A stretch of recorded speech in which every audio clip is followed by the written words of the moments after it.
L-20 sena tal-Ikirix minn April fuq 1.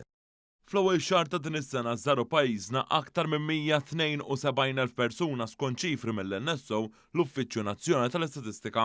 Hawnhekk ħareġ kif jannar li għadda kien hemm żieda kważi 36,000 persuna jew żieda ta' aktar minn 26% meta mqabbel mal-istess xahar sena qabel li hu l-aħħar rekord f'dan ir-rigward wara l-irkupru sħiħ mill-pandemija.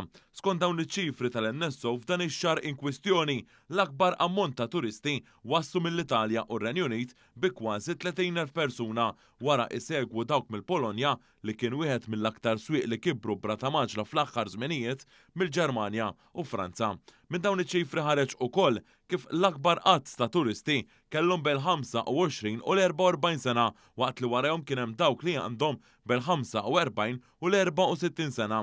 Fl-ewwel xahar ta' din is-sena in-nefqa tat-turisti kienet ta' aktar minn 109 miljun euro. Dan hu wkoll kważi 11% aktar mis-sena l-oħra li jfisser li l-kwalità tat-turisti li qed jażlu l-pajjiżna qed ikompli jitjieb ukoll. Skont l-Uffiċċju Nazzjonali tal-Istatistika, it-turisti li żaru Għawdex jew Kemmuna kemm dawk li marru għal ġurnata jew raqdu hemm f'xi akkomodazzjoni turistika kienu jgħoddu għal kważi 61,500 turist.